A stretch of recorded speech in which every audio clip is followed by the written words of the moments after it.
नमस्कार बच्चों, आज आपने विज्ञान विषय में मेरुरज्जु की संरचना व उसकी कार्य प्रणाली समझी थी। उसी का ही एक वीडियो बनाकर मैं आपको डाल रही हूँ।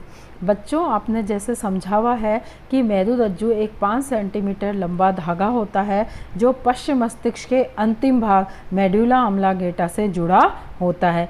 यह लंबा और बेलनाकार धागा होता है जो कशेरुक दंड या रीढ़ की हड्डी के अंदर क्या होता है, सुरक्षित होता है। रीढ़ की हड्डी के अंदर 3 आवरण इसे घेरे होते हैं: धड़ तानिका, मृदु तानिका और जाल तानिका।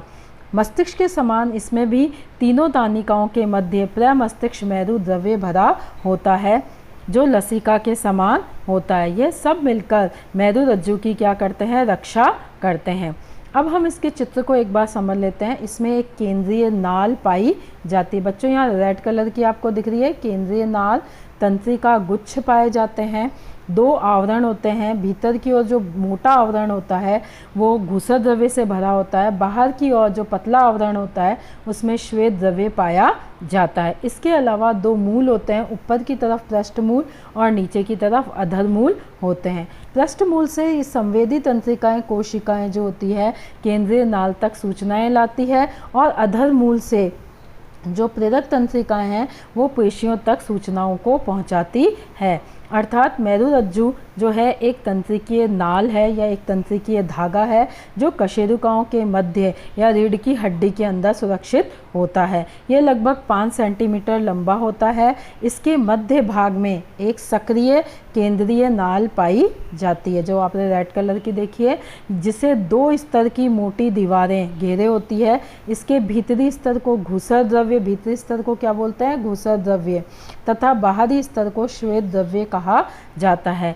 घूसर द्रव्य मेरुरज्जु के भीतर उसके प्रारंभ से अंत तक, यानी कि शुरुआत से लेकर अंत तक एक लंबे स्तंभ के रूप में पाया जाता है, यानी कि सबसे अधिक मात्रा में घूसर द्रव्य ही पाया जाता है।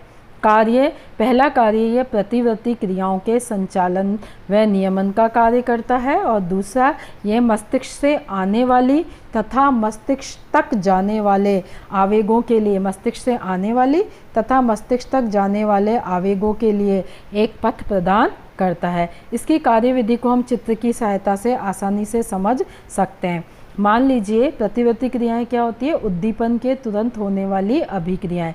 मान लीजिए आपका हाथ आँख पर चला गया तो आप तुरंत आँख से हाथ को हटा लेते हैं, तो यह क्रिया प्रतिवर्ती क्रिया कहलाती है। या सुई चुभने पर तुरंत हाथ को पीछे कर लेते हैं तो यह क्रिया प्रतिवर्ती क्रियाएं कहलाती है।